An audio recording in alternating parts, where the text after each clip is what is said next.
નમસ્કાર મિત્રો, સ્વાગત છે તમારું આપણી આ યુટ્યુબ ચેનલમાં જેનું નામ છે ગુજરાતી જીકેની જમાવટ. આજના વિડીયોમાં આપણે વાત કરવા જઈ રહ્યા છીએ મિત્રો.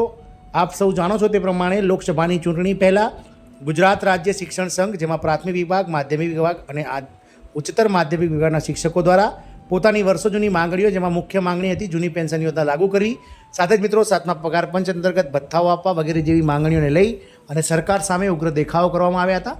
મિત્રો, જે ગાંધીનગરનું મેદાન છે ત્યાં મિત્રો લોકો ભેગા થઈ અને શિક્ષકોએ વિરોધ કર્યો હતો. સાથે જ મિત્રો અલગ અલગ સોશિયલ મીડિયા, ટ્વિટર હેન્ડલથી જે અલગ અલગ સોશિયલ મીડિયા મારફતે પણ વિરોધ નોંધાવ્યો હતો. પરંતુ સરકાર દ્વારા મિત્રો તેના વિશે કોઈ નક્કર પગલાઓ ના ભરાતા આગામી લોકસભાની ચૂંટણીની આદર્શ આચારસંહિતા પૂર્ણ થયા બાદ ફરીથી મિત્રો શિક્ષકો દ્વારા જે છે તે મિત્રો સમગ્ર રાજ્યમાં ચક્કાજામ કરવા સાથે જ મિત્રો જે આંદોલન છે તેને ફરીથી સક્રિય કરવાની હાલમાં શિક્ષક બેડાગરમાં ચર્ચાઓ જણાઈ રહી છે. તો જાણીએ મિત્રો કેમ આ શિક્ષકો દ્વારા મિત્રો કઈ માંગણીઓ ન સંતોષાતા ફરીથી આંદોલનના એલાન થઈ રહ્યા છે, સાથે જ કઈ માંગણીઓ સ્પષ્ટ નથી થઈ, તમામ માહિતી આજના વિડીયોમાં મેળવીશું. તો વિડીયોના અંત સુધી બન્યા રહેશો અને જો તમે અમારી ચેનલમાં નવા હોય તો અમારી ચેનલને મિત્રો સબસ્ક્રાઇબ કરી બાજુમાં રહેલું બેલ આઇકોન દબાવીને ઓલ નોટિફિકેશન ઓન કરી લેજો, જેથી કરીને ચેનલ પર મૂકવામાં આવતા વિવિધ ભરતીઓના નોટિફિકેશન, વિવિધ ભરતીઓના પરિણામ, જીકેને લગતા વિડીયોઝ, સરકારી કર્મચારી પેન્શન યોજનાને લગતા પરિપત્રો તમને સરળતાથી અમારા ચેનલના માધ્યમથી ઉપલબ્ધ થઈ જાય. તો મિત્રો અનેક વખતના વાયદાઓ છતાં નક્કર કાર્યવાહી નહીં થતાં શિક્ષકોમાં નારાજગી, અસ્પષ્ટતાઓ હજુ પણ યથાવત. 2005 પહેલાં નિમણૂક શિક્ષકોની જૂની પેન્શન યોજનાનો લાભ આપવામાં ત્રાગા, વ્યાજદર નજીવો હોવાથી ઘડપણમાં જીવન નિર્વાહ કરવાનું મુશ્કેલ બની જતું હોવાની દહેશત વ્યક્ત કરતા શિક્ષકો. 2005 પહેલાં નિમણૂક શિક્ષકોને જૂની પેન્શન યોજનાનો લાભ આપવામાં ત્રાગા થઈ રહ્યા છે, જેની સામે શિક્ષકોમાં ભારે નારાજગી ફેલાઈ છે. આ અંગે સાંપડતી માહિતી અનુસાર 2005ના 5 વર્ષ પહેલાં નિમણૂક પામેલા શિક્ષક અથવા કર્મચારીઓને જૂની પેન્શન યોજનાનો લાભ આપવામાં આવે છે. 1999થી 2005 દરમિયાન ભરતી થયેલા શિક્ષક કર્મચારીઓની નિમણૂક સમયે જે તે સમયે જૂની પેન્શન યોજના જ અસ્તિત્વમાં હતી. નવી પેન્શન યોજનાનો જન્મ થયો ન હતો, છતાં તેઓની નવવર્ધિત પેન્શન યોજનામાં સમાવેશ કરી જૂની પેન્શન યોજનાનો લાભ આપવામાં આવતો નથી.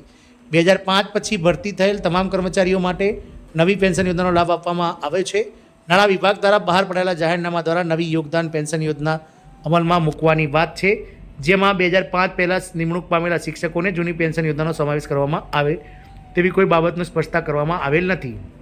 અખિલ ભારતીય રાષ્ટ્રીય શૈક્ષણિક સંઘ મહાસંઘ દ્વારા તારીખ 9 માર્ચ 2024ના રોજ સત્યાગ્રહ છાવણી ખાતે યોજાયેલ મહાપંચાયત બાદ સરકાર સાથેની મંત્રણા પણ ગૃહ રાજ્યમંત્રી દ્વારા કરવામાં આવેલ મંત્રણામાં પણ મુખ્યમંત્રી સાથે ચર્ચા કરી અગાઉ થયેલ સમાધાન મુજબ ફોલોઅપ લઈ ઝડપથી આ પ્રશ્ન પૂર્ણ કરવા બાંયધરી મળી હતી. ત્યારબાદ કોઈપણ પ્રકારની ચર્ચા મંત્રણા સિવાય નાણાં વિભાગ દ્વારા બહાર પડાયેલ 5/3/2024ના જાહેરનામામાં સુધારો કરવા બાબતે વાંધાઓ રજૂ કરીએ છીએ.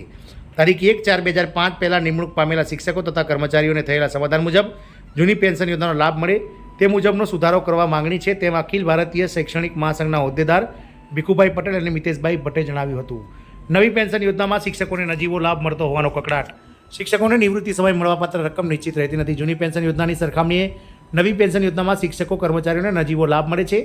આ અંગે સાંપડતી માહિતી અનુસાર નવી પેન્શન યોજનામાં કર્મચારીઓના પગારની બેઝિક પગારના 10% રકમની સામે સરકાર દ્વારા હાલમાં 14% રકમનો હિસ્સો આપી કુલ જમા રકમ થયેલી રકમ એનપીએસમાં જમા કરવામાં આવે છે. જે જમા થયેલ રકમને શેરબજારમાં મ્યુચ્યુઅલ ફંડમાં રોકાણ કરવામાં આવે છે, જેથી શિક્ષકો કર્મચારીઓને નિવૃત્તિ સમયે મળવાપાત્ર રકમ નિશ્ચિત રહેતી નથી. નિવૃત્તિ બાદ જમા રહેલ રકમનું કોઈપણ એપ્રુવડ ફાઇનાન્શિયલ ઇન્સ્ટિટ્યૂટને એન્યુટી રકમ તરીકે આપવામાં આવે છે. આ એન્યુટી રકમનો વ્યાજદર નજીવો હોવાથી ઘડપણમાં જીવન નિર્વાહ કરવું, તે પરિવારનું ભરણ પોષણ કરવું ખૂબ જ મુશ્કેલ બની જાય છે. મિત્રો, 5 મંત્રીઓની કમિટી બનવા છતાં કોઈ ઉકેલ નહીં. અખિલ ભારતીય રાષ્ટ્રીય શૈક્ષણિક મહાસંઘ તથા સંગઠનોની વારંવારની રજૂઆતો અંતે સરકાર દ્વારા 5 મંત્રીઓની કમિટી બનાવી તારીખ 16/9/2022ના કર્મચારી સંગઠનો અને સરકારના મંત્રીઓ સાથે થયેલ સમાધાન મુજબ 1/4/2005 પહેલાંના નિમણૂક થયેલા શિક્ષકો કર્મચારીઓની જૂની પેન્શન યોજનામાં સમાવેશ કરવાનો લેખિત ખાતરી આપવામાં આવેલ હોવા છતાં આજ દિન સુધી તે પ્રશ્નનો ઉકેલ આવેલ નથી. એટલે કે મિત્રો, જેઓ 1997થી જે છે શંકરસિંહ વાઘેલા સરકાર દ્વારા આપ સૌને જણાવી દઈએ કે વર્ષોથી બંધ પડેલી જે કાયમી ભરતીઓ છે, શિક્ષકોની ભરતીઓ છે, તેને શરૂ કરવામાં આવી હતી અને 1997થી સરકાર દ્વારા આ વિદ્યા સહાયક ભરતીનું જે છે તે મિત્રો શરૂઆત કરવામાં આવી હતી. આમ વર્ષ 1997થી લઈ અને 2005 સુધી જે વિદ્યા સહાયકો સાથે જ અલગ અલગ સરકારના તલાટી, પોલીસ વિભાગમાં તમામમાં લાગેલા કર્મચારીઓને જૂની પેન્શન યોજનાનો લાભ આપવા માટે સરકાર સાથે સમાધાન થયેલ છે,